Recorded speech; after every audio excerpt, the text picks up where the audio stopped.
All right. Welcome to RAV. If you have not subscribed to this podcast, it's on the right side of your screen. Subscribe. And if you like Zeke, make sure you like this content. But this gentleman, I have been friends with a long time. He's always been in my corner for the duration of San Francisco Bachata Festival, which is really my legacy. He never missed an SFIBF event. Even though my wife is in charge of that event now, she is the one responsible for hiring Zeke over the years and even this later years. And also Zeke is probably one of the most successful bachata dance artists in our time. Not too many people know this, but we'll talk about this, okay? Please welcome Zeke Ruvalcaba. Welcome back, my friend. This time, hello. This time I am interviewing you solo and I'm going to ask you hard questions, For sure. And I think we should call this podcast Surviving COVID and Surviving the Dance World. This is true because I'd like to, because the last time I talked to you, there were some restrictions there and blah, blah, blah, blah. So now that you are here, what changed? Because I noticed you're doing a lot of stuff. Let's talk first and foremost, the new project that you have now. I have a lot of new projects. It's like cool. Like you're launching a team. Is this a part of a branch of your team or the whole team? So what I'm doing right now, so I don't know if you actually follow me on social media, whether it's through Instagram, which is Physique Dance Chicago, or through Facebook, Zeke Ruvalcaba, or the Bachata All-Stars. We finished our 3-month, it was a virtual edition of our teams. So I know some people have been doing challenges online where it's like a 4-week session or like whatever. I actually did if you were at the studio, like if you were actually here, I did it through Zoom. So there was a lot of interaction. And I know sometimes people are really iffy with Zoom because of the lag and whatnot, but I think as a director and as an instructor, you can tell when someone is off, or you can tell when someone's because of the music or lagging or whatever. So I know for a fact that I know how to take away that, yo, you're going to the right when you should be going to the left. I don't care what time you're going, but it's that. So we just finished it. I had 5. I actually ran 5 teams, and it was our rising stars, our partner team. It was our beginner team. You want to call beginner, intermediate. Then we had, and that was all shines. Then we had our men's shines. We had our ladies shines. We had our cumbia team, and we had our Proyecto Cha-Cha-Cha. It was our Cha-Cha edition, and it was all virtual. Just towards the end, since we were opening up again, I allowed some of the people to come in, but we'd only had 10. So it was me and 9 other people. But they came in here just to kind of get more for spacing, not for the actual instruction, because I was still teaching. I was catering. I said, yo, you can come here, but my priority is the Zoom. I'm going to check you guys out and everything. So that worked out. So I just launched that. But now, since we're still in phase 3, 4-ish here in Chicago. So we're back to now. They've actually let us increase our capacity at the studio. So we're at 50% capacity now at the studio. So I'm launching my new teams, the new season of teams that will be virtual / in studio, getting ready for 2021. At this point, 2020 is lost. So as far as events to perform at. So right now we're preparing for 2021, and we'll be doing, like I said, I have 8 teams this season I'm launching. Dude, bro, it seems like you're back in business just like before, because just like before when you were in the old studio, you had all kinds of teams. Now you're back. The difference is I'm not traveling, so I'm able to be at the studio. But now, even if I'm not at the studio, since it's virtual as well too, guess what? Pop up your. And I remember before, I used to hate it because Chicago Congress is where we debut most of our stuff here, and it's in February. But obviously, what do you have December and January? Snowstorms. Guess what, guys? There's no practice. Oh, there's practice now. Click onto Zoom. We're going to practice through Zoom now. So there's no excuse not to practice. There's no excuse not to. The amazing thing is that you made we made the online thing really work. Not just a challenge, not just a demo of a solo, but you made it work, thus creating a team and maintaining a team like that. That's kudos to you for doing that, dude. Choreography. I'm training the choreography if it was, if you're here. I don't care. It's one of those things where, look, it can be done. And I just demonstrated it can be done. And I'm super excited. I just watched all the videos. You can check them out. And on top of that, I had everyone use a prop. So you were dancing with the prop, doing choreography and trying to figure it out online. holy crap. And the best part is I had people from different cities that came on. So it was definitely an amazing experience. And I think to me now, launching this and then 8 teams is kind of like, holy crap, what are you getting yourself into, Zeke? But I'd be like, look, I've learned to take advantage of time. Before, I only had my 4 teams or whatever. And I struggle to do stuff. And I'm like, yo, like, how are you? And now I'm doing 8 teams plus. I offer, 17 classes a week as well too. So I think I'm just taking advantage of the time that I've always had. I just never utilized it correctly. Great job. And man, the promoters of festival would love you for this, because this is one of the key for us as promoters. If we are not aware or know that teams are not practicing, rehearsing, that's going to make us hesitate to organize a festival, especially during pandemic or even post-pandemic for that matter. So for sure, yeah. So if you are interested, I mean, obviously, I'm sure when you watch this, because I just saw that you ranked the amount of viewers you had on your other podcast. Oh, dude, it's like the highest so far is the steroid podcast. It's like over 5,000. Well, I plan to break that, so I'm gonna have promote. Obviously, it's gonna promote you and it's gonna promote me. And my team. No, but I feel like if you're interested in being part of one of my teams, and like I have a girl who actually I met her at the first ever San Francisco Bachata Festival.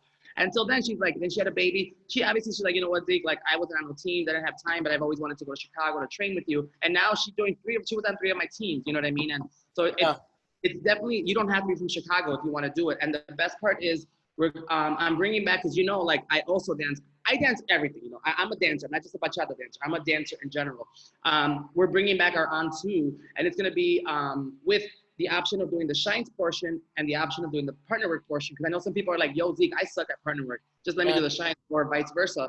So we're going to have both those options, and also in studio and virtual options too. So we're going to have all that. I'm launching our on two team, our men's team, our ladies team, our Bachata All-Stars Pro team, both the ladies, men's, and pro team are going to be competition teams now. Then we're going to have our ladies non-competition, our cumbia, our Proyecto Cha-Cha-Cha, and what else is there? I'm missing one. Or our fusion All-Stars. And you're probably like, what the hell's fusion? Well, guess what? One thing I've learned about seeing fusion routines, no matter what you're fusing it with, is that I feel like people are just doing a dance and not even doing it right and fusing it to bachata or salsa or whatever. And people are criticizing him like crazy. Obviously, you're never gonna please everyone, but you can tell there's some people who are just doing it just to do it, well, I don't really do bachata, but let me add this or whatever. So we have that. So if you're interested, auditions will be starting in 2 weeks. So I'm launching later on today, which is what day is it today? Today's the 7th. Wednesday. Yeah. The 7th, yeah. So you'll see all the marketing going from there. But also too, I know like you mentioned like what is different. Online for me is very different. I'm still doing online classes. I think the biggest thing is people give up really easily. People like they start and like, oh, it's not going good for me. I'm not going to do it anymore. Guess what? It's not going to work. What is it? Rome wasn't built in one day. It's like you have to keep doing it. And if it doesn't work, try a different way. I mean, if this is your only means of survival right now, you better get it right. You need to figure it out. Either that or maybe you shouldn't be an instructor. Maybe you really aren't capable of being an instructor, because if if you're a good instructor, and I say good as far as like where you're transmitting everything that you're teaching and people are getting it, and getting it in a sense of like they're understanding. Maybe they're not executing it well, but they're understanding the concept. Then you're going to be good whether you teach virtually on or in studio in a country where they don't speak your language. Like I taught in China and everyone did it correctly, and I don't speak Chinese. It was like, how did that happen? Because visually, and I'm going through movements, I'm saying it. So I feel like if you're a good instructor, you'll know, and people will know, and people will support you because you're good, not because you're famous or not because you know what I mean? So I think that's a big thing. So online, it's been going very well. Thank the Lord. I'm still teaching my classes. I'm still working at it. I mean, there's a lot of kinks I have right now, and money-wise, since I don't have a lot of money to have big production, like big mics or like good angles and stuff like that yet. Eventually that'll come there. But right now, if they can still hear me, they can see me, that's good for now. Like I can still afford to pay my lease. I can still eat, and that's the best, and everyone's happy. You know what I mean? So if you don't have the money to do it, don't try to do it and go all out and buying all this fancy stuff, and then your instruction sucks. It's kind of like, yo, like, what's the point? You're just you're investing your money, not wasting, you're investing your money the wrong way. Yeah, I agree. And so with your team, So with This your team, this what is that? interview is What is that? sponsored by. You have Starbucks? With your dance team, let's say a person wants to join from San Francisco, let's just say, okay? And Zeke, I'd like to do it online, but I'm not going to be able to practice with you in person. But is it possible, Zeke, that uh, you know, uh, when Isidra brings you here, probably Wednesday, Thursday, is it possible that you can correct me then, and maybe, just maybe, I have a chance to perform with you guys in this routine? Is that possible? You cut off a little bit. It froze, and then you went into Isidro, brought you here. So if Isidra brings you here at the 12th annual on Yeah. July, is it possible that you can come in early so that you can correct me and maybe possibly I could perform with your team? That is the goal. That is the goal. That the way the structures are is that so that we can perform. And a lot of people do these kind of like montage type of like. And I've Right. seen this through. Like, I know Touch has done it. I know La Fuerza has done it. Like Fausto. So it can be done. It's just a matter of just structuring it right and not just rushing it. So as long as you've been like, even because there'll be like groups. I have group pages created so that you can follow through on the video to continue with it. Plus, you can submit your videos to me for corrections and details if you're not getting it. So if you can't log on every single time, that's okay. But as long as you're keeping up with it, you should be good. It's a 6-month program. So that way, by the time that it comes to these events, we can still travel and meet up and just run it a couple times. We won't be doing crazy formation changes, so it should be good. But yep, they still can do it. Awesome. Awesome. So Now, promoters out there, I have a lot of options for you. definitely got a lot of options, not to mention Zeke is probably, I mean, this dude does just about everything. This is not just, folks, we're not talking about just teaching dancing. We're talking about emceeing. We're talking about judging. We're talking about performance, coordinating, just about everything this guy can do, because he also organized a festival. He can also manage. You can hire him as a talent director. He can negotiate with the teacher, his fellow teachers for you and other stuff, man. You know how they say you should always have plan A through B or A through C? I'm like, you need to have plan A through Z, because honestly, no joke. That's part of what I said. When I went to school, I originally went to school. I started off to be a teacher, a Spanish teacher, high school Spanish teacher. And then while I was there, I'm like, you know what? I'm gonna do separate degrees because I don't want to just get like a minor in Spanish to teach. I want to get a full degree in Spanish. Where if teaching doesn't work out, I have my Spanish degree on its own to help me out. Then I have the education, but on top of education, I also got junior high through high school certification, so I can teach both. And then I decided I'm going to be a dancer. So I had my own degree, a BFA. So I have 3 different bachelors, right? So let me ask you this: when you are obtaining a degree in dance, okay, for example, and of course you have this degree as your undergrad and all of that stuff. What do you guys study for it? What is it? We have our general eds like every other degree, but luckily I did a lot of them already prior, so I really focused on the dance. So we have like your main concentrations, which is in my school, like the conservatory I went to was ballet and modern, and then you had electives. Electives were like jazz, like hip hop, theater, like different stuff. And on top of that, you also had to study. Like I chose mine because you either go the route of instruction choreography or dancer. Yeah. And dancers do more like workshop, different stuff. I did more on the lines of, that's why I know how to run events. I did everything from lighting to sound, everything from kinesiology. Like I study movement. That's why we'll talk about later about movement and why it's important. And why it's important in my life and my instruction is that I studied it so carefully, not necessarily like because I wanted to be a doctor, but just how the body moves and how each body part plays a role in what you're doing to execute certain moves. So we studied that. Plus we had electives like, maybe I want to take flamenco, maybe I want to take tap dance, maybe I want to take like the history of like whatever. So we have all these electives, and that's how it all plays. And then on top of that, before you graduate, you need to have like almost like a doctor, like a thesis, where your project has to be to either run a show completely from beginning to end, or choreograph a 20-minute production, little stuff like that. So it's all like an actual like a thing. So it's not just like, oh, I do a routine, I choreograph, and that's it, I'm done. No, it's a whole program.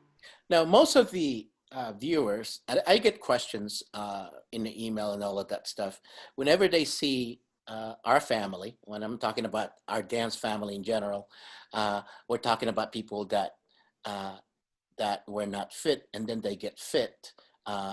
They've been wondering how you did it, dude, because now you're fit, you know, because I know you did it before. You had, you embarked on that, you lost weight, and then you gain weight again. But now you're not even active. The pandemic is there, but yet you went through it, and you even look better now. What changed, and what did you do that work? You know what? Honestly, I feel like I got slapped with a glove of learning how to be appreciative, learning how to be humble, even though I'm always humble, but even more than I already was. Yeah. And learning how to take advantage of time. I think that's one thing. And I noticed it because I'm like, how is it that I can run now? I'm going to run 18s, how I am going to have my 17 classes plus private lessons. I do about 10 to 15 private lessons a week, plus have a life, plus eat well, and still have a social life. How is it that I'm going to be able to do that? Because I promised myself that if I'm going to keep my business, you know, like I want my business. I really want my studio. I work very hard for it, that I don't want to lose it, you know, because if I can still work, I'm going to keep doing at it. So it's just a matter of just being organized. But literally, I had to come to this realization where you get comfortable. You get really comfortable. And that's what happens. Before I used to be like, well, life happens. It's okay. Just go. No, you get comfortable. And then once you get comfortable, you're okay with it. You're like, it's fine. Like, whatever. I'll try to lose weight. No, it's not about losing weight. It's about being healthy. And now it's like just looking at perspectives different way. You know what I mean? So I think that's the thing. So how important was mental strength for you during those process of working out and being consistent?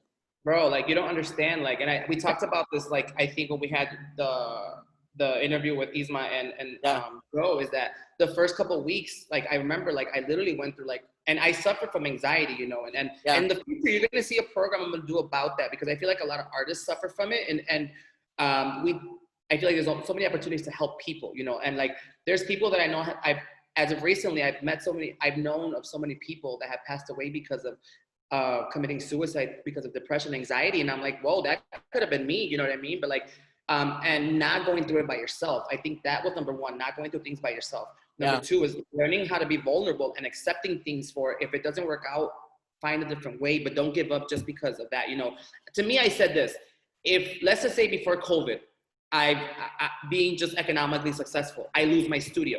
Then I'd be like, you know what, that's a shame. How could you lose your studio? Yeah. If I lose it now, it's like, you know what, unfortunately COVID happened and everyone's losing it. So it's not just something I did wrong. It's something that I could not avoid, you know? So that's when like, in reality, I went through a point where, holy crap. And then I'm a business partner with Gifranco with the shoes and whatnot. And they have they have their store here, their storefront here. And it's like, they're struggling too, you know, it was a combination of both of us. And I'm like, damn, I don't have them to back me up, and they don't have me to back them up. So it's like, it's a combination of holy crap, you know, like, wow. But it's like, you just have to keep pushing, you know. But for the first 2-3 weeks, it was a matter of just eating really bad, staying up late, watching Netflix, doing nothing, and literally watching shows over and over again. They're like, why am I watching this? Yeah. And then not going to bed, even though you know what happened, you're still waiting till 6 a.m. to watch the whole thing. And drinking was a big thing for me, you know. And I think drinking has always been one of the biggest issues for me. I'm not an alcoholic. I definitely am not an alcoholic. I don't know, but I feel like if I can cut that out of my life, which I'm slowly am, or I wish there was a program that helps you how to drink. I wish, because for me, I was a person that I used to drink to get drunk, not a drink to have a drink. And that's something I'm learning to cope with. And I have a good friend of mine who is I think he's like maybe 20 plus years of being drug and alcohol rehab, that has told me, he's like, Zeke, if you really want to do it, like you literally have to stop dancing. You literally have to leave the dance floor, because this world you're going to always be around it and you have to be away from it, you know? So, I mean, as long as, you know, like I'm okay with myself knowing that I do drink and I can drink excessively. And sometimes people, and I think the reason why I kept doing it a lot is because that's where Fabulosa came out, and everyone loves Fabulosa, and I'm the life of the party. And sometimes I'm not, like, sometimes I don't want to be that. Not that I'm saying I'm not, because I'm a pretty fun person, but I think sometimes the alcohol made me not a different person, but it brought out more of me that sometimes, you know, you don't have to do with what you do in itself is that. So you know, like just knowing that you don't have to rely on alcohol, that you don't have to, you know, to get through things. But yeah, I went through it bad, but it was just a matter of like seeing things as like, look, in this case here right now, I don't want to lose my studio. So like, what can I do to help myself get through this? You know, and that's a good big thing. I have really good friends. I have really good dancers that, you know, have supported me. So that was a big help, but definitely don't go through it alone. That's one thing. If you go through like, let me ask you this question. You do live alone, right? and I live alone. Yes. Okay. Now, you know, And I'm many single. dancers like you touch on it a little bit. Many dancers are into depression or anxieties. I know Tony Lara is into anxieties right now. He's got that, and so he just got into Tai Chi, which is really helping him calm down a little bit because without the dance events, what the hell are we gonna do, right? With all of these things now. Um, do you ever get anxious and do you ever get depressed when you're alone? Because before, I gotta tell you, when even before the festivals, when I was before I was organizing festival, I would be so happy hanging out with friends at certain salsa club, and that was about 5 days, five nights a week. And the reason it's 5 nights a week is because when I go home right after the party, then I start getting depressed again. Yeah, you know, it happens. And you know what? There's people that I've gone through once where I literally had to like, literally, like, you need to stop, Zeke. Like, you need to stop. Yeah. Yeah. I'm with people and I'm still feeling like inside, I'm like, yeah, I'm here. But inside, I feel like the Wonder Years, there's a voice in my head saying, yep, you're with your friends, you're having fun, but you know, you're about to go home to be, you know, so like you go through so many crazy stuff that you're like, how does that happen? And even getting professional help it doesn't always help either. You know, it's just a matter of like, you have to find what really makes you happy, what really distracts you from going through that. And then, you know, moving on from there. And in this case, for me, because I love to dance and because I don't get tired of it. I know some people say you can't do dance all your life, all day, because then you're going to get tired of it. Guess what? If you really love it, you're not going to get tired of it. That's true. That's true. And you don't have to, there's going to be days you want to do it every day. There's going to be days you don't want to do it. And learn how to find that balance. I think balance is really important, you know, and that should help you. But I mean, at the end of the day, like me living alone, one thing you learn, I think one of the reasons why I talk very well, I express myself well and I'm good on the mic is because I live alone. I talk to myself a lot. And that's something, that's a good thing. Yeah. That's a teacher trait that teachers talk to themselves a lot because you're preparing what you're going to say and whatnot. And sometimes that helps, but obviously you don't want to, I don't feel I sound recorded or like robotic. I feel like it helps me understand how to express myself. But other than that, I feel like living alone is good and it has its perks and it has its like holy crap modes.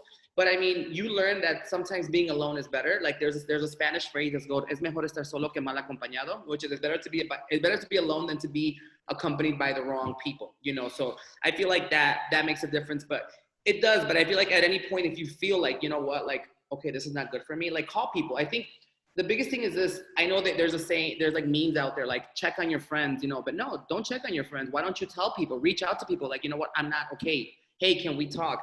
Hey, and sometimes you might get those random texts or calls that you're like, even if it's like 2 a.m, you're like, what? Like, what the fuck do they want? Oh, sorry. What do you want? Like, you know, but you never know, you never know that they might be reaching out for you. Like, and because of that, you're ignoring a call or what. I get it. If you're tired and you really are not in, you know, whatever, that's cool. But you never know that one reject call that you did or that one text you didn't respond to could have possibly saved someone's life. So you never know. And that's why they always say, you don't know what someone's going through, so be nice to people. You know that meme that's out there? Like that's like in everything, you know. And I think with these times, it's crucial I think you're learning how to be there for people and learning how to have people be there for you as well too. Are you in a relationship currently or are you in love? I am in love, but not in a relationship. And I feel like one thing I've learned through this pandemic is that I don't think, and I know it sounds very cliche, like I don't need to be married. I don't need a paper to prove that, whatever. No, but I feel like I'm learning to be in a relationship. I'm learning how to be in one and learning how to let them happen naturally, you know? And I think I finally have met someone that will understand my lifestyle as far as like, that I might eventually start traveling again, that I might be busy practicing that. Guess what? There's extra practice now. But this person is just as busy as I am. So I think I'm learning to be patient, you know, and understanding their ways as well too. So that's pretty cool. And if it doesn't work out, I think I have a really good friend, you know, because I feel like I'm working on my friendship relationship first, because I feel like once you've mastered that, the relationship's going to be a piece of cake. And this person is not in our industry, yes? Yes, they're in the industry, but they're from Chicago. Okay. So, you know, one thing I like about you, Zeke, is Number one, your professionalism. Number two, it's I've known you for a long time, since the beginning of MySpace, bro. Uh, not gonna reveal our ages, but I've known you for a long time. But one I thing turned that, 40. I don't care. I just turned 40. but there How old are are things you? that you keep 65? public, and there are things that you keep private. And Yeah. the years that I've known you, I've never even detected whether you're in a relationship or not, or whether you're going to introduce your boyfriend to me. I'd never know that. I mean, at one time you You know, told me, you notice that I've never done that to you before. I've never introduced you whether I have a boyfriend or not. You told me that before. I was like, how important is it for you to do this? And how do you maintain the privacy? you know what? And I don't mind. Like, I don't mind. I don't mind. I don't mind introducing people. Like, if I ever was, or if I ever will be. There's people who have met my partners before, and it's not Yeah. because, man, that's not cool. Zeke never know, because I feel like in this case here, it's not even a matter of like, why hasn't he ever introduced me or talked about this or whatever. It's one of those things where like, and I'm not hiding it. It's just I just feel like sometimes things are, if I don't have to say what am I going to gain from telling you? How different are you going to treat me now? No, it should be Yeah. the same. Like if I tell you, if I introduce them, and go from there.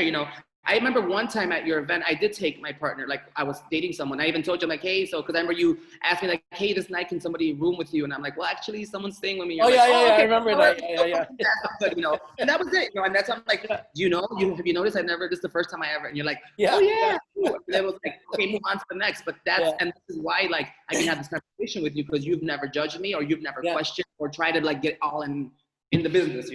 Well, let me ask you this, because let's get into some details about the congresses, right? Zeke, what makes a good room party? What makes a good room party? If you look over is it your right shoulder? Look over your right shoulder. Yeah. That little bar. No, that's honestly, it's about knowing who you invite to your Yeah. room party. Because sometimes you can say everyone's invited, and that can just mess up No, that's everything. gonna be chaos. So Yeah. you need to have number one, the person who's the mother who's looking out to see, like, hey guys, keep it down. You Yeah. need to have the bartender that knows how to make drinks and knows Yeah. how to like pour drinks so they don't finish your alcohol. You need to have the life of the party who has gonna make people laugh and tell jokes and stories. You need to have the DJ or somebody that knows how to play music. And then you have one person that they're gonna bring because they know who to bring. And Yeah. that is the key to and no phones, no pictures, no videos. Ah, that's good. That's a good rule right there, because that can Because come out. because then what happens? Then you have people who are like, oh, they're recording. Yeah. I'm not gonna dance. I'm not gonna do anything. I'm not gonna. Then you people are like kind of like being shy or whatever. So Yeah. or then you have those that want the attention. That are like, yeah, look at me. So I just feel like and I guess more importantly, just not being, and also with the room party, not being there the whole night. It's almost like, yo, like I get That's it. Like true. we're gonna Yeah. do a little bit and then let's leave. And then if we come back, cool. If not, we'll do it tomorrow or the next day. Yeah. Yeah. Now, I know that you were at the very first Bachata festival in San Francisco. Now, that room party, dude, where they flipped the bed, I don't know if you were there. I That think was Alejandro was hosting it. Were you there? I was there. That was great. I went, A lot of you know, people got evicted after that, man. like I've done, and thanks to learning how to flip the mattress, I've done that at many events. So I never thought you could do that. I always thought they were Yeah. attached to the floor. So Yeah. So anyway, let's talk about techniques, because you're one of the expert in doing this, and you judge many international dance competition, whether it's salsa, bachata, and what have you, cabaret for that matter. Um,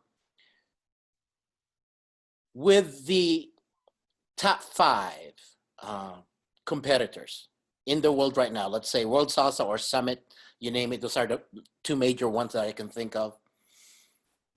What else do you think is missing? Technique-wise. technique-wise, I feel like it's not what's missing as far as like criteria to judge, because I think at the end of the day, we look at those categories, but for me, it's a ranking concept where you can tell that couple was better than this couple. Yeah. You can tell that couple, so you can, so that's I But don't think how that. can but how can you tell that this other couple was better than this couple? I feel like there's a fluidity in the rankings as far as what we're looking at the criteria, because every competition has a different judging criteria, what they're looking at. Some people validate more timing, some people validate more difficult, some people don't even incorporate difficulty into their category. So like I've judged so many competitions and it's kind of like, holy crap. And thank the Lord, like I am now head judge of 2 events in Mexico, which is Mambo Le 1 and the Oaxaca Salsa and Bachata Festival, that I've actually been head judge, where in my judging panel is Mr. Billy Fajardo. You gotta love the guy. You gotta love the guy. You know, of having that, and with Tito Ortos as well too. Tito there, and like it's funny because at one point, Tito, he's a coordinator like for the World Salsa Summit with Billy, and he's even said, "Okay, Zeke, you're gonna be the head judge for the summit. This category, this time frame." And I was like, "I'm like, hey, what? Like, what? Me?" He's like, "Zeke, you've been doing it already. You know, we trust you for this, so we know you know what you're doing." So I was like, the pressure. Thankfully, at the end of the day, the time switched and I didn't have to. I was like, oh my God, thanks. Because we're in charge of if there's deductions because of like rules, or like if there's ties or something like that, like we're in charge of that. So it's crazy. But I feel like in this case here, I think it's more on the lines of the dancers, the preparation that's lacking. I feel like, why are people still making the same mistakes on timing? Why are people still making the same mistakes on originality and performance? Like, why are people, because they're not prepared. Like, I don't feel like there's enough workshop. Like, I've been teaching workshops in Mexico about preparation for competition, you know, and not necessarily the way I prepare, but just in a general format of how to prepare for it. Not saying that it has to be done this way and it has to be done that way. These are options for this. These are options for that, you know, really understanding how to do that. But I feel like that's where the lack is, the preparation of the competitors. Because judging, I've judged along with Billy and Tito Ortos, or even Anya. Did you guys ever, because we've gone into this before, I've done it with them. Do you ever guys have moments of deliberation as far as the there are 2 first place and you have to break it, and there's no sudden death, you just have to deliberate? Well, there's at least, thank the Lord, they have so many different ways now. They found different ways to do it, where taking high and low scores or putting them like in rankings or whatever. So I think that's the best part. But I mean, if it just comes to the point where there's no way, it's one of those, they've never had to, okay, you're going to redance. No, it's just kind of like, there's so many different ways. And then there's easy ways to deliberate to help that. Like, so thankfully it hasn't come to that. But there has been competitions that don't have that structure where you have no choice but to break the thing. And that's, honestly, it comes down to preference. And I think that's, you can't, yes, you both were equally good in timing, but guess what? Like, I just feel like personally, to me, they stood out to me more, just their energy was better, or like or they were more difficult for me, or like whatever. So everyone's gonna have to me, difficulty is more important. To me, performance is more, and I always say performance quality is really important, only because you can't practice that. That's natural. You know, you can't train that. You can train how fast you spin, how fast you turn, how fast you lift, what kind of tricks. But performance-wise, who's gonna teach you how to go? Yeah. You know, like that's hard to train that. So that's like, to me, that's like a natural thing. And if, let's just say there's 30 girls competing in the shines, at one point, someone's gonna do a Susie Q, someone's gonna do this, someone's gonna do a split, someone's gonna do like, they're all gonna do that. But who stood out? Like, who really stood out? You know, who did you remember out of 30 girls? That person's gonna, you know, like, so that helps me. Little stuff like that helps me. Interesting. Now, let's say techniques. Let's say lines. Okay. Now, how much emotional content do they put in that? Because I see so many people, especially in the intermediate area, during the performance, that I could tell that they're just half-assing it. Meaning, you know, there is no analogy in extending that hand. So therefore, it feels and it looks like empty for me. So what do you think of this? Well, you know what? Technique is also one thing I've learned, that technique is not just the lines, the structure, the posture. Technique is also, how are you doing your bachata technique? How is your bachata technique? How is your bachata technique for sensual, for traditional? How is your technique for mambo on 2 or on 1? Like, are you dancing on 1 style? Are you dancing on 2 technique? So that kind of, I feel like overall technique concept is how well, if I was looking, and this, I always tell people, if you're going to compete, use this strategy. Show 3 people your routine. Someone that knows bachata or whatever dance, whatever you're competing, someone that knows, someone that doesn't know, and someone that's kind of knows. Yeah. Show them your routine without music. Yeah. And if they look at it and you tell them, what dance am I dancing? I think that's salsa. Oh, it's bachata. Guess Yeah. what? You're doing too many turns. You're not marking your step. You're not showing me your basic tap. You're not showing me your basic. You know, same thing. Like, oh, this is cabaret, right? Oh, I'm not supposed to. No, it's not. I don't. Oh, okay, yeah, I don't see like. It looks really basic. I'm like, oh, it's supposed to be the cabaret division. Like, yeah, I don't see difficult. Like, does it look hard? No, I can do. You know what I mean? So little stuff like that. So because at this point, if somebody who's telling you who doesn't know how to dance or doesn't know about the dance, and they don't even and they know that what it is, that means you're doing something good. But Yeah. if people that know dance don't know what the hell you're doing there, what do you think us judges are gonna know? Yeah. Let me ask you this when it comes to judging, because I have experiences with this as far as competitors coming up to me before the competition, showing their routine, or even competitors after they show their routine in the competition and on my critique. But let's talk about the before the competition thing. Do you have the opportunity, and people have approached you to coach them before they compete? And if you advise them on the certain technique and they happen to did not do it of what you said, do you penalize them for that in the judging criteria? No. No. You cannot. You can't and you should not. Why? Yeah. Because you're judging what you're seeing there, not what you work. If not, you're being biased, whether Right. it's good or bad. And people say, oh, well, I've worked them, so I already know, so I'm going to penalize them. That's not fair. Like, Yeah. so that's, first of all, you got your money, and now Yeah. you're trying to penalize them like for something. No, it's like you gave them, that's their choice if they want to use it. And if they don't, at least here, when you penalize them and they ask you like, why did you penalize us? We brought you in. I'm like, well, because here's how I told you I believe the basic is. And if you're not doing that, or if you don't do this move, Yeah. like But I already, but just to reiterate this to the viewers here is that I think that it's a very important, and it's in my opinion as a judge, and in my opinion as hanging out with the judges, that if you can have one of the judges coach you. Really, it's probably one of the most valuable thing you could ever investment you can ever get.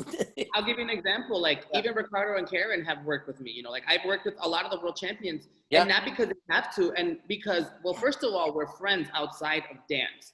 So to get an honest opinion from not only a friend but also somebody who's going to be judging you, it's always good. You know, even if it's just like, like I think some people think that they get really happy and content that, oh no, I'm good, I got it. Like so and so said I was good. Okay, that's one person. There's 7 or 8, 9, 10, 11 judges, 21 judges 1 year at the summit. It's like, Yeah. you think that one person who told you it was perfect, and then you have 19 who didn't, and you lost. Like, but so and so told me I was perfect. I thought that would be fine. No, get multiple opinions, get multiple views, and then from there you pick. Okay, well, 3 out of the 5 people I work with said that I should do this. These didn't. Which one am I going to listen to? And even then, you might not even listen to them. You might not feel connected to them. You might be like, you know what? I still don't like. I don't care. Even though they told me like, it's not me. And I feel like if I have to do something that I'm not comfortable with, just to prove or just to satisfy these judges, it's gonna show in my face. It's gonna show in my delivery that, ooh, that little part there, like, and they're like, fuck, that's the part that they told me to fix. You know what I mean? Like, see what happens? Like sometimes you have to trust your own judgment, and also too, how can I really like take what they gave me as feedback and incorporate it to myself without changing myself? I agree. Now, let's say things are good and you have a chance to organize a dance competition. You're freezing up. Are you okay? Let's see here. You are freezing up too for some reason. I don't know why. Hey, can you hear me now? I can hear you. Okay. So let's say you have this opportunity to do a dance competition, and money is not an option. Okay, money is not an option. You got it and everything. What would your dream be of a great dance competition? For me to host within our industry, of course. Yeah. For me to host one. Holy crap. Yeah. Number one, having sponsors for prizes. Like having I think to me is really awarding the hard work that goes into this. You know? What do you think is a good prize? Give me thousands. I mean, if the Olympics are giving them this much money, if people are getting this much money, the prestige, I feel like, like, why can't everyone else? Like, if these shows are giving away $50,000, $100,000, what you think, just because we're not featured television-wise, that we're not worthy to make that money? Our sacrifice is just as much as theirs. Hence why now even our community has transferred over to mainstream, like Ricardo and Karen, like Jonathan and George, like Adanita and Jefferson going through World of Dance, like that's like that's a big thing now, you know, and they're witnessing that. You know what? That's why I'm sure they will never go compete back at one of these events where like, I'm really competing for a trophy. Like, you know, I busted my butt off. I don't care if I didn't win, but look how much money they're making now from all the recognition they're getting for being on these shows. So number one, sponsors for prizes. Number two, television sponsors or television people to like broadcast it, or like a network to broadcast it. I think that would be the two most important things, you know, and then obviously finding the proper judges to really help judge these competitions. Yeah, yeah. And what do you call this? So now, are the competition events postponed? They all postpone. A lot of them are doing online competitions, which is pretty cool too. Really? Does that really work? Yeah. Yeah. So what they're doing is there's some people have tried doing it live, which has been hard because of the lag and because of the Wi-Fi's. But everyone else has been doing pre-recorded videos. Now you're probably wondering, pre-recorded videos that are not edited. So Got it. Know that everyone, and I had this conversation with Billy, because at first he was like, no, that's not fair because they can do it 100 times and then record it. But guess what? You're still gonna. It's almost like you can put a filter on someone's face, but when they see the reality, you're gonna see what they look like. You know, so yeah, you can tell. I mean, but guess what? Like, so that's why it's like, yeah, I get it, but they're still gonna have mistakes. All these, I've already judged 2 that were like that, and you still saw mistakes, even though that might have been their best take. Imagine what the other ones were. You know, so at least here it's like this is one way to keep them active. Another way to get retrospective where like, okay, like what's my feedback, you know, just seeing like, okay, well this judge, and you're preparing for the next one when you do be able to go live, you know, so it's still like, you know, so it's not saying that you're not going to be as hard, you're still going to be as hard judging them and critiquing, like looking like that. And I treated it like if it was, even though I had a whole day to judge it and submit my scores, I saw it, I computed it right away and I sent it, like if it was right there. Like I don't want to go back and change it, like, well, let me go, like, because when you judge like Eurozone Latino World Championships or Summit that I've had the opportunity to judge, you judge, you send it, and that's it. Like you can't go back and compare and be like, oh, well, that person was better, let me change it. No, you have no chance to change it. Or because one thing I've learned is you cannot compare competitors to competitors. Yeah. In our history of the dance competition in our own industry, for example, the South Americans dominated. I mean, there was no doubt Colombia, Venezuela, you know, the South Americans. And then the Mexicans came. What do you think changed? What are the Mexicans doing differently than the Colombians did that now they're kicking ass? Number one, they are just as hungry and if not more. Number two, they're getting opportunities to win, opportunities to travel to the States or travel to these countries. Yeah. In Colombia, Venezuela, it was easier for them to get visas. In Mexico, it's not. So if someone's gonna help you get a visa, someone's gonna help you get recognized, I'm gonna work just as hard and show them I can do it. And on top of that, Mexico has a very big culture of social dancing. And because of that, people are hungry to train. So these people, when and you've known this from me, always suggesting different artists and bringing whatever, these dancers train every single day, 3, 4, 5 hours a day, like every single day of the week, that just their humbleness and their dream to be able to travel, you know, and just get recognized is big for them. Not necessarily the money, because the money, again, that's not a lot of money. I've been looking into them for a while now, and I'm really, really impressed with their work ethic. Not just that, bro. When they come to festivals, and some of them you invited to my festivals, their professionalism is unforgettable, because you already know about professionalism in some of our artists, you know. But but I like that idea, and I hope that we can give them more chances, not just in Mexico, but here in the United States and Europe, you know. For sure. So so okay, now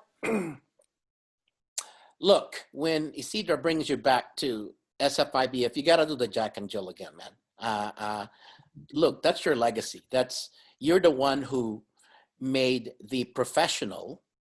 We would call it professional Jack and Jill. It's nothing serious. It's just for fun, but it made it historical. It made it unforgettable, you know. And it made people actually look forward to it and want to do it. Because I know there's some events people like, they dread, like, oh, we got to do the freaking Jack and Jill. I don't want to do it. And you're like, Zeke, what time is your Jack and Jill? I don't want to miss it. No, because, wait. The reason it's so popular is because you probably don't notice it, but I do notice it. Dude, the moment you're there Thursday, you start promoting it already. Whether you're in the room parties or somewhere else, you know. I feel because I'm very competitive. I'm very competitive in a very competitive spirit way. And I love it. And I know these Jack and Jills are supposed to be fun. And from the first one I ever did, because I didn't know what the hell Jack and Jill was. I never heard of that in my life until I went to San Francisco and also to Reno. And in Reno is where I really stood out, where like I got to follow, and you rarely see guys follow. Before it used to be more like, almost like a guys when they had to follow, it was a joke. It was like, we're just playing around. Now it's like, no, I'm like, no, I'm not playing around. Like I can follow. Let me show you I can follow. Well, you know? won the Jack and Jill in that one. And I won the Jack and Jill with Vasily. dancing with Georgette and Vasily. Like it started with Georgette. Georgette was leading me. That just goes to show Georgette's a beast as far as leading. Oh, she's a beast. Yeah. And I think one of the things that I've learned from Vasily too is that like just being able to be open in a dance scene where I never even knew Vasily. So why am I dancing? Like, why am I doing splits on Vasily? You know, it's like, holy crap. For him not to be like, yo, like, get away from me, like, whatever. Yeah. It goes to show him. And when I got to go to his studio and he talked about that, he's like, you know what? Like, I don't care. Like, Zeke is actually professional at what he does. You know, there's a difference when you're doing that and you're taking advantage of your situation of like, bro, you're grinding on me. Bro, did you see when me and Mike Zuniga in Reno, like when I dragged them across the floor, like just little stuff like that, you know, like, but that's, again, that goes to show that it's one of those things where like you have to learn how to do things in a fun way and still be professional. Yeah. Now, why are some of our dancers, the basic is not good? Now, when they do lines, when they do other advanced stuff, they look good at it. But when they do basics, they don't look good at it. Why do you think that is? Because it's very easy to layer up something that doesn't look right. And keep layering it and it's almost like when you kind of like paint a house and you just keep painting it over. And at the end of the day, the wall is ugly. You know, it's one of those things, you can keep adding all the paint you want, but at the end of the day, if I put a slow song or if I make you do certain moves without turns, you're not going to get it. So guess what? Oh my God, that's a good analogy right there, ladies and gentlemen, the painting part. When it comes to fundamentals. It's like, I know for a fact, and I can tell you that, like right now, like my upstairs dance studio, like we looked at the layer of the first floor they had. I'm like, why would you put tile over wood and then put wood? Like, what makes you, again, because it's just a quick fix. And that's it. You care about it. You know, like, well, you're not really investing the time. But now it's like, so now when you try to go back and reteach it or fix it, or in this case here, reteach you something, you have these habits. In this case, they're bad habits. Habits are not bad. Sometimes you learn good habits because you have no choice. There's no resources. There's, you know, like you only have YouTube. So you're looking at videos to do certain things, but you're not really perfecting the foundation of what's important. Yeah. Now, ladies and gentlemen, my friends in Europe, because I don't think Zeke has gone to Europe yet, been invited. It's probably because, you know, you haven't seen him in the social media enough or whatever, but I could vouch for this guy when it comes to the value when you hire this person, because not only he can lead, he could follow. Like I said, he can do everything, and this guy has a degree in dance. And like other people, I mean, he knows his shit, you know, and not just that. He could he can come up with a choreography that weekend if you want, you know, all of these things. This is the most valuable person you could ever hire, and I can vouch for this guy. I really want to see him in Europe because I don't think Europe has seen the kind of him, you know. I mean, really. You know?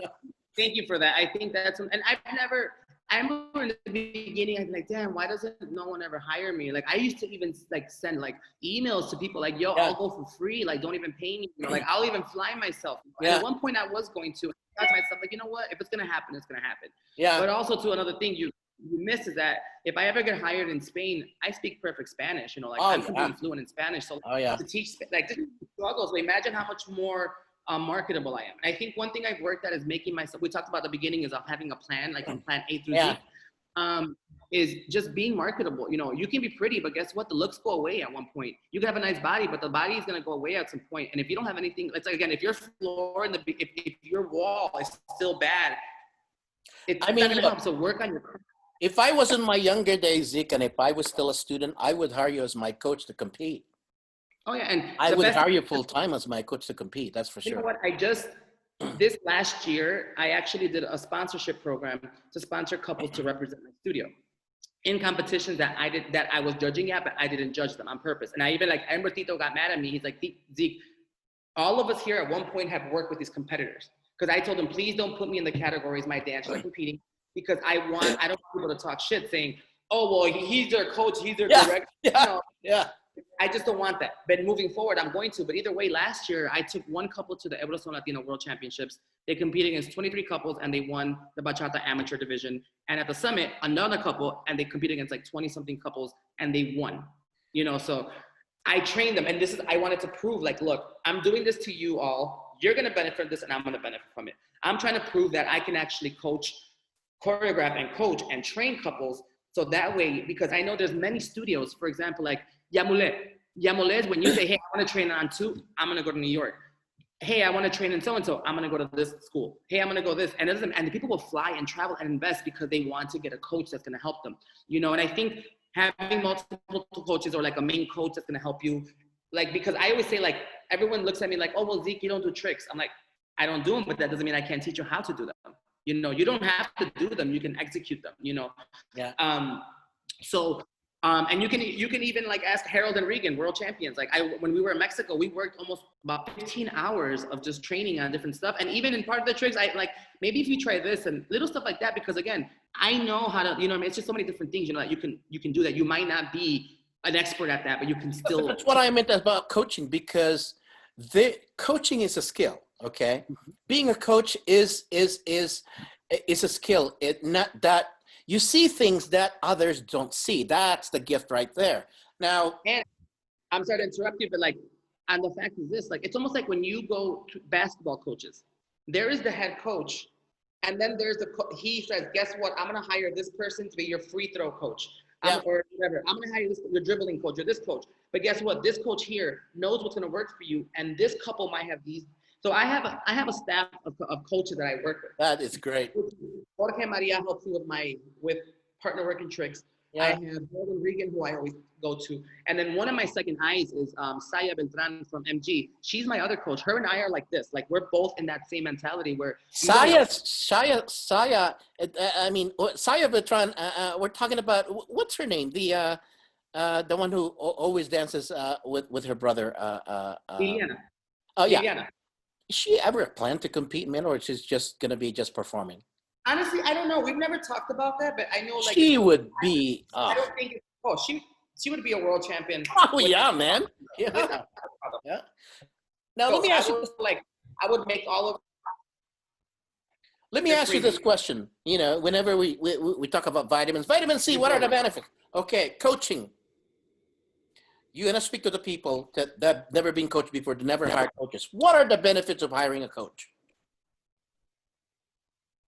Well, number one, these coaches know what they're doing, and they know what works. They're the ones that are going to be judging you. Well, most coaches, depending if they've. That's true. Yeah. They've been there, or if they've competed and won before. They know the formulas. They know what works, and they know what doesn't work. Like, obviously, you judged me one time when I competed in the bachata competition, and I didn't win. And to me, that was the biggest pivotal point in my life where I said I wasn't ready for this. I never had no coach.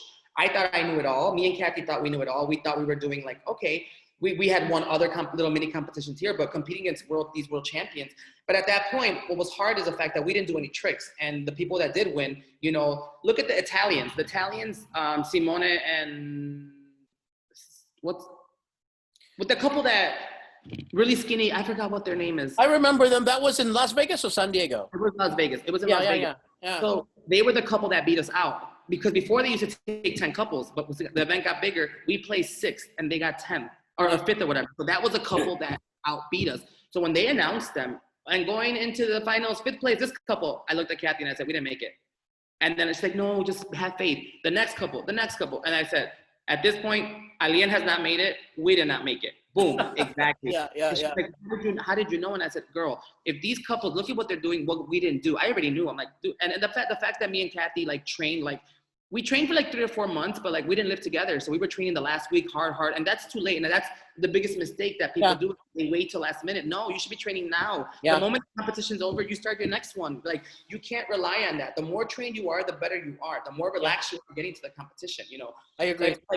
So what the benefits are is that the coaches are going to help you see certain stuff like that you probably won't see. And at the same time, it's almost like there's I forgot what the saying is, but have you ever worked somewhere or you even live in your own house that you're so used to the smell, or you're so used to seeing something that all of a sudden, like when someone new comes in, they're like, hey, is something spoiled in your fridge? I'm like, what do you mean? It smells bad. I'm like, really? And then you're like, oh shit, it was. But you're so used to it that you don't see it. Or I didn't know that was a crack there. I lived there and I didn't even see it, but someone else saw it. Something that small that you didn't see. Like, how did you see that? It just stood out. And that's the biggest thing, is that you never know that something you're so used to seeing you're doing can be fixed, or it's not right. You know what I mean? Yeah, I agree. All right, looks like we're going through this, and your studio is doing good. Your students are increasing. Now, by the way, all of the teams that you have, are they all from Chicago? The majority, yes. Oh yeah, okay. But there are some people outside of Chicago, or what? Yep, I had actually, if you look at my Cumbia All-Stars video, and Cumbia is a dance, and again, I've always been the type that I like the challenge of putting something out there that you don't see, and to really show that, like in the beginning when I did my Bollywood routine, my Bachata one, I had typically most Bachata routines I saw, and I remember from the first Reno that you guys had, that I remember I messaged you like through MySpace, yo, I didn't even know you had this event, but guess what? I'm going to your next one. Yeah. I'm like, I know my teams can do better. That was my, like, oh, like we're doing, but not in a bad way. It's like, you know what? They were just literally doing routines, like no formation changes, nothing. You know, but then you look at salsa routines and they had all this like movement and stuff and whatever. Like, why are bachata people like being so like cautious? Like you're just showing, then that's why no one respects the dance, because you're showing that it's very basic. No, do like a show, do a production, do formation changes, do tip, do tricks, do lifts, make sure they have nice costumes. Like, yo, I used to see people go in there with their express button-up shirt, their dress pants, and a girl wearing a little dress that they bought off the rack that somebody else social dancing was wearing the night before. It's like, don't treat it like it doesn't have the same worth as salsa or any other dances. They just slowly developed the strategy to help them. Yeah. And so when I brought that Bollywood routine, everyone was like, this is the Yamule of freaking bachata. Who are these people and where they come from? And I'm like, to me, it's like, I've been doing this all the time, you know? Yeah. And now with my cumbia, I did the same thing. And going back to your question, I had people from San Francisco, from Seattle, from Philadelphia, nice, and from Chicago that's in this video, and you can see it. Very nice. Now, one of the things that impresses me about your choreographies, especially the first years of my festivals, whether they were in Reno or San Francisco Bachata Festival, you were always in top 1, top 2 when it comes to the memorable choreography that you did. Not because you did some tricks, because for me, a good choreography, I mean, tricks does not make good choreographies.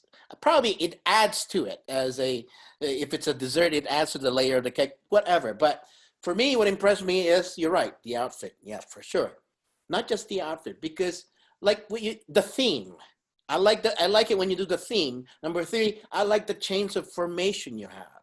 The change formation it's very hard to do for me as a dance director, because that's my weakness. But when I see you guys, they're like, okay, they're coming up with this, that's good. Now the theme is important, because when you did Bollywood, that was unknown at that time, and tying it to bachata, that was unknown. So, you know.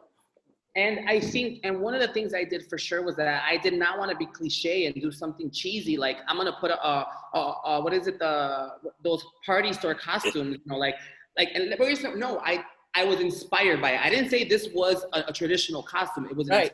The material inspired me to do that, number 1. Number 2, I actually brought someone in who helped us in, like, just in general, I trained with somebody to just get the different Bollywood signs at hand, so I'm not offending anyone. You know, when I've done like culture, like I didn't want any like cultural, like, I don't want to offend anyone. So like, I've done Asian inspiration because I've studied the Asian culture, so I know it. You know, I've been to China, you know, so I did a lot of those movements.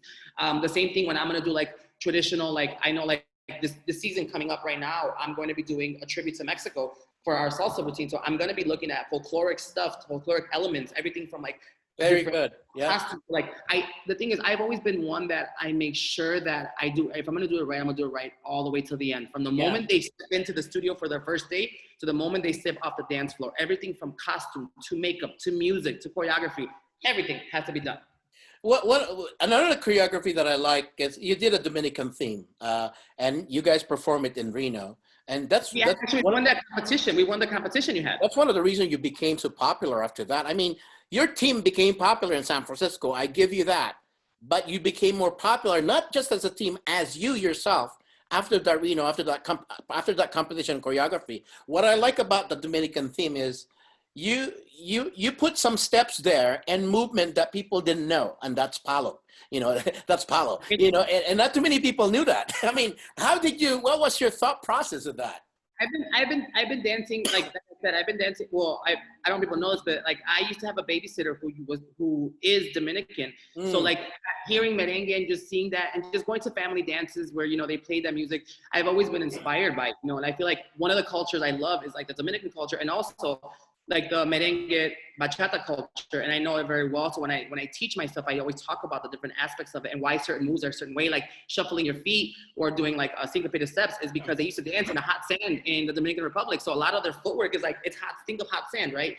The same thing, like I love the Garifuna, the Garifuna culture, which is where you see punta. That's why everyone's like, Zeke, how the hell do you even know how to dance that? There's a video of me and Georgette dancing punta in Hawaii, like that, because I studied it, like I really, like, if I'm going to do something, I don't just half-ass it and just take one class and be like, now I'm an instructor. No, when I teach things, I'm going to do that. And I don't know if you know this, but I'm going to start teaching heels classes here in my studio. Like, nice. Okay, that's good. That's really popular right now. Just because I know how to walk in heels doesn't mean I can dance in heels. Yeah. Just because I can dance in heels doesn't mean I can teach in heels. Yeah. So I've been studying this craft. So when I release it, you're going to be like, oh, I don't want to be put in one of those memes or those posts where they say, wow, you take one class and now you want to direct a team. Like, I don't want to be that person. I want to be something where, and obviously, again, to each its own, because you might have somebody who's been training their whole life and they still might not be the best at doing it. So you're going to have people who are going to like it or not, or people are going to criticize it, and that's okay. But being in this field is, you're putting yourself out there, which means don't get offended if people talk shit about you, because they're going to, whether they like you or not. You're not going to please everyone. So I think that's a big thing. But especially in social media now. Yeah, no, and that's why I think going into it, when I said like, look, I'm going to bring this, I'm like, we're either going to be hated or we're going to be criticized for doing a palo as an intro to a dance. But I told my dancers were like, I don't want to do this. I feel funny doing this. I'm like, understand what I'm putting here to this production. Are you kidding? You excited some Dominicans that were there, man. Yeah, I mean, to this day, like when we did that, what was it? The documentary, like I'm featured in it. They're talking about like, how is a Mexican teaching palo? How is a Mexican performing palo? What do you know about that? Yeah. That's very interesting. Now, during social dancing, Zeke, social dancing skills, okay? Because I've asked Sion here in my previous podcast, and Sion was a guest, because I noticed a difference when Sion follows. I notice a big difference when he leads. What's your thought process like? Because, bro, when I see a social dance, whether you're following, okay? You're following, you're sexy, okay? You're leading, you're freaking masculine. So what's your thought process in this? I feel like, and here's the thing, I know sometimes, and it could be wrong, but I'm like, look, I feel like if there's a lot of gender, like, gender roles, and learning how to represent each gender. And but obviously it's different now, because you can't say that all men have to be masculine. It is different now, yeah. It's like, and I'm learning to, like thanks to like in Lakesh, they're teaching me how to be vulnerable to people that, and me just saying, guys, like, hey guys. Yeah, me too.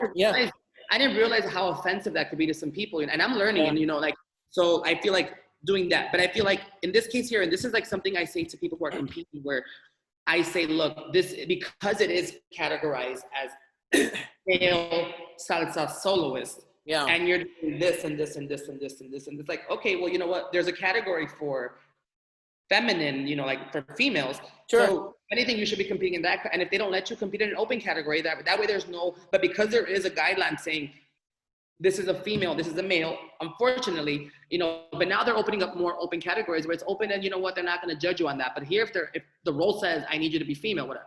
But to me, it's like, I just express myself, like, and I also want to make people comfortable, and just, I'm being myself. I'm not changing myself, but that song, that role is making me feel a certain way, that role is making me hot and hot and hot, But I feel like if I'm going to play a role of a follower, I'm going to be a follower. If I'm going to be a lead, I'm going to be a lead, and I feel like those two roles have important factors as far as like learning how to be good at each. But when it comes to dancing, and I think we pretty much had the same philosophy of this. When men are trying to do lady styling, do they have to masculinize it, if that's the word? Because for me, it makes no difference. A technique is a technique. A technique is a technique, no, for sure. Like if someone is telling you your arm has to extend, how you get it there is Right. different. Right. Yeah. Yeah. Versus how do I get, God, you know what I mean? There's like, it's Yeah. just extension. But that's the thing. And that's why I feel like I offer this class, which I love. It's called Arm Technique. And I tell people it's not a lady styling class. However, ladies, this class is important for you because I'm showing you how to get from point A to point B. Yeah. Sometimes when you're doing, when you take these styling classes, and it's very rare that you find people that teach you how to, you don't just do shines and put arms and that's it. That's a lady styling class. Mm-hmm. I didn't sign up for choreography class, a shines class. I signed up for how do I get my hand, how do I do these flowering, how do I delicate my fingers. So I teach, I'll do an hour of literally just doing this. I'll do an hour on how to extend. And extending, like finding the angles, because you have girls who have longer arms or follows who have longer arms that you're like, Zeke, I look like a tree if I go this way. Yeah. You angle it, it's not going to show it. So just different things, but it's very rare that you find that. But I feel like there's a technique for everything that you're doing that I feel like it's important. And I know sometimes there's a saying that goes, the technique doesn't make the dancer. The dancer is what makes the technique. But if you don't know how to do it at all, you're just look like a hot mess. And as much as you're saying, well, that's my form of expression. Okay, but like, to me, everyone has their liking, you know, like to me, it's like just looking, I'm like, well, you know what, as much as, that's cool that you're interpreting your own way and that's your style, but I prefer this way and I'm gonna go that way, you know? So you're gonna have those that like this and those that don't, you know? And that's why, for example, contemporary classes, modern classes that don't have that type of like restrictions where like when you're doing stuff and you can express yourself and not extend and flex and have hands like this and fingers like this, and, you know, that's cool, do that, you know, because that's gonna be more like, you're not gonna have that parameter of that. But when you have dances that have a structure because of this, and that's why they were created, it's just like, I'm trying to like follow that, you know? You know what's really missing in some of the performances is really the emotional content there, because some of the performers really don't know how to act. Do you think acting has a big part of this as far as the skills is concerned? You know what, and this is where, for example, I always tell people, I can't teach you to perform. I can clean you up. I can show you how to do a split. I can show you how to do turns. I can show you how to execute. I cannot teach you how to look at someone in the eyes and. Yeah, because I was talking to Gianna about this. It's like, the expression is something that, I mean, it depends on the personality, right? No, of course, yes. I mean, people who are like, and that's cool. Like if certain things, if you're doing certain things where you're smiling and there's a difference between. Oh man, I hate seeing that too. Just because you're smiling doesn't mean you're performing. You know what I mean? Yeah. If you're just like, and it's almost like, I can teach you, okay, everyone, we're gonna wink. We're gonna wink here. That's cool if you can wink, but what if you can't wink? What if for whatever reason your muscles don't let you, or like you're gonna blow a kiss? Yeah. Like, no, it's gonna be like this, like, and that's why there's certain things that when they're choreographed, they don't look natural, they don't look good. And that's why it's hard to teach performance quality. Like that's something that comes out. I can give you options and things to help you. You know, like I always tell people, perform for yourself in the mirror because you're gonna see what you look like, or record yourself because the camera's not gonna lie to you. Like you can easily be the nice director and be like, oh yeah, it's good, you're doing fine. And you're like, and then all of a sudden you're like, damn, why did I tell them that? But you might be doing it because you need the money, you don't want to lose a dancer, you know? So, and that's why you should offer like maybe like teams that are not performance teams. They're just teams that want to train, because there's people who want that and there's people who actually want to perform. But guess what? That's why there's auditions for. And if you don't have what I'm looking for, then this is not the team for you, you know? And I think people should not get sensitive and people shouldn't take things personal when someone tells you, you know what, unfortunately, you're not ready to perform yet. But I've been here the whole time and I'm the one that pays your privates and I do this. I'm like, yeah, but you're not guaranteed. And I always tell people, you're not guaranteed to perform. Like, and I don't care. And I know sometimes they say you shouldn't compare yourself, but like, look, if we're gonna be dancing on a team and someone's standing out the wrong way, either good or bad, it's almost like, yo, like you either need to bring it up or bring it down. You know, like it's one of those things where you can't do that. But like, I think people have to understand, like, there's a lot of sensitivity going out right now, and I totally get it. But sometimes you have to understand that when you put yourself out there, you have to learn how to learn how to take rejection. Because I'll give you an example. The first time, and I always talk about this, the first time I ever performed for a team, I was only picked, and I went to every practice. I was there on time. I did extra practice, and I wasn't picked to be I was only picked for the first 30 seconds of the routine, and that was it. And I got to sit in the line and sidelines watching everyone else. And to me, that was like the holy, like, oh my gosh. But you see, I never gave up. And the following year, I was in the front. I was dead center the whole routine in front. You know, ladies and gentlemen, and especially promoters, not too many know this, but when he does this workshop, the room is packed every time. And I think we're the first to tell him to. I think either he told me or I told him like, "Hey Zeke, can you do lady styling workshop?" And and that thing is always a hit at my festivals. But I'm not sure if other promoters you're hired for that. But dude, that's one of the most important thing in social dancing because there are so many follow For that sure. does not have the either the capability or probably the attitude or not doing the proper technique because they don't know it. What do you teach at lady styling? You know what? And I think I'm gonna start calling it lady styling technique options, Yeah. because I might be doing something, and one of the things I say, I suffer from T-Rex syndrome. I have short arms, so when I You and don't Isidra, same thing. if I don't extend my arms fully, I look Yeah. like this. You know, Right. like I'm Yeah. like I look like T-Rex. But if Yeah. I extend it, you know, it's like I've learned to give you options where I don't want to. I don't want to teach you, and that's why I think, like for example, I look at like Karen Flores. To me, I think she's like beautiful. I think she's an amazing dancer. Grisel Ponce, whatever. I take stuff, I get inspired by this stuff, but I don't try to mimic them. I don't want to be them. You know, I want to be Of myself. And I'm course. sure they don't want to have, I'm sure they don't want to have 1,000 Karen Flores or 1,000 Grisel Ponce or 1,000 whoever, you know. I feel Yeah. like that's why I'm giving you options to do it. It doesn't have to be this way. It doesn't have to be that. No, unless it's a choreography that I'm showing you something, that's different. But when you're social dancing, it's almost like, and here's a great phrase I always use. Social dancing is like in life, where don't ever let an opportunity pass, right? Take advantage of all opportunities, because you might be dancing with the lead who never lets go of your hands, right? And then you're like, oh man, I've been taking all these workshop classes. He never let go of my hands. I never got to practice, right? And you have the guys that always let go of your hands, and you're like, damn, I don't even know what to do with my arms anymore. Yeah. And then you have that one guy that all of a sudden lets go of your hand, and you were like, oh, I could have did this, or I should have did that move, or I did this, you know. So that's why I'm like, ladies, I'm showing you all these moves, but you might never do them. You might only do it once in your life. So Yeah. guess what? Take advantage of that one opportunity, you know. And that's why Well, not just the arms per se. You got the leg there, and then you get the head whip and all of that stuff. Yeah. I tell them, like, yo, he doesn't control like your hips. He doesn't, unless he's holding on to your hips. Do movement. Movement is also part of the styling. You know, it's your feet. Learn how to do kicks. Learn how to do rond de jambe with your feet. Learn how to do like shimmies. Learn how to use like head rolls. Learn how to Oh do yeah. Oh yeah. your head, you know. So like, there's so many things I do, and that's So why. many possibilities. Yeah. And there's so many people that take my classes that say, "Oh my gosh, I wish I would have known." But like that's why I say now with online, take as many people. And I don't consider being unfaithful or not loyal to me if you stop taking my classes. No, Yeah. Yeah. my classes are not going anywhere, and that has happened. They started taking in the beginning, and now they're back. Now they're like, you know what? I've been taking so many other people, but I really like yours. Cool, perfect, thank you. Good. I'm Yeah. not gonna be mad. Like you stop coming, and now I'm seeing you doing this. Oh hell no, I'm gonna block you. No. But that now is the opportunity to be like, you know what? So and so's teaching. I've always wanted to. Let me try it.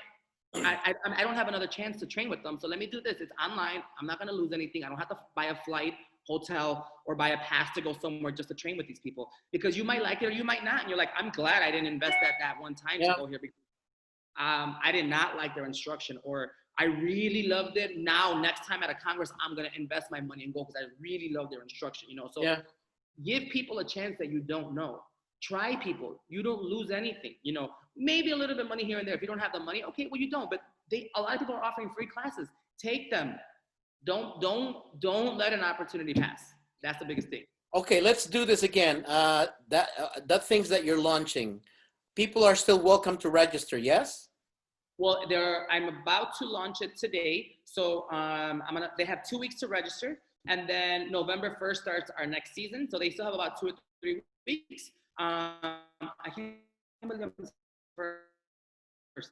I can't believe it's November 1st. Like it's gonna be coming up in just. Okay. But anyway, say it. but yeah. So Say it again. So, you got cut off. You got cut off. So I'm launching the information, the dates, and all that starting today, and they'll have up to 2 weeks for the auditions. But virtual people don't have to audition. It's only people that are gonna come into the studio because I have to like cap off how people can come in here. So that's the only auditions for that and for the competition teams. The competition teams are the only one that are not virtual because we're competing. We need to be here. Like I need to work with you guys, you know, so that's a little bit different. So those are the only teams I'm not. But the everything else can be done. And then November 1st, we start our new season. And I can't believe I'm saying November 1st. Where did the time go? Like I can't believe we're going to be in November. It went so fast, and it went so fast, and 2020 is the pandemic year. Can you believe it? It's crazy, but you know what? It's like it's one of those things where you can either sit there and say, "Oh my God, the year's gone," or you can be like, "You know what? Let's look forward to the next month." You know? Yep. Okay, so where can they find you when they want to do this? Okay, so two ways, well, three ways. You can email me at allstardancemail@gmail.com, or you can get me at Physique Dance Chicago on Instagram, or through Facebook, and it's Zeke Ruvalcaba or Chicago Bachata All Stars, or Physique Dance Academy, whichever one. Awesome. Zeke, thank you for always supporting me, always supporting San Francisco International Bachata Festival. Thank you for your friendship. You are one of the, I wouldn't say old timer because you're not old. I'm the one who's old. You're one of the early guys that promoted bachata, and you get credit for that, my friend. And I hope to see you soon after this pandemic. Okay. No, for sure. I think that's what we all want. So thank you, everybody who's listening to this. Make sure to subscribe to Mr. RODCHATA. I'm sure he has a lot of, he's just like me, always thinking about who am I going to bring next and what kind of topics am I going to have. It's cool, you know. So I feel like in this case here, sometimes, like I said, we don't give credit to people, but like, again, he's one of the first pioneers of starting bachata congresses when nobody believed in them, you know, when nobody believed in them. And now there's like, before there was like 2 or 3 bachata congresses a weekend, you know, all over the world. That's so true. We don't give credit to people, but here's the thing. You could be the pioneer. You could be the first person to start it.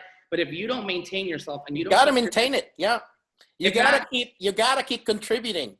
If not, what good does it do? You know, and here's the thing, you've continued to try events that maybe didn't succeed, or events that did succeed, you know, but you do it again. You do it again. You learn from your mistake, which I have. Lots of it. Lots of it. And I have to tell you, respect to you because of loyalty. There were times that I wasn't easy to get along with. There were times that I was losing money there. But you, Joe, Vince, Alejandro Ray, Ismael, man, you guys were there, whether it was raining or it was sunny.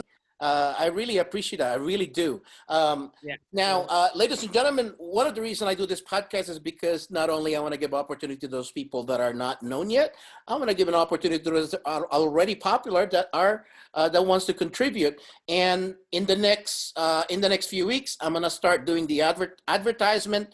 I'm not accepting event advertisement, of course, but I do accept clothing, vitamins, and all of that stuff since I'm getting more views now. And that's really the idea that I'm doing this as well. So I hope you keep that in mind. Just email me at info@rodchata.com and I could give you some several options when it comes to packaging and all of that stuff. Other than that, Zeke, we went over an hour, which is good. It's always good to talk to you, buddy.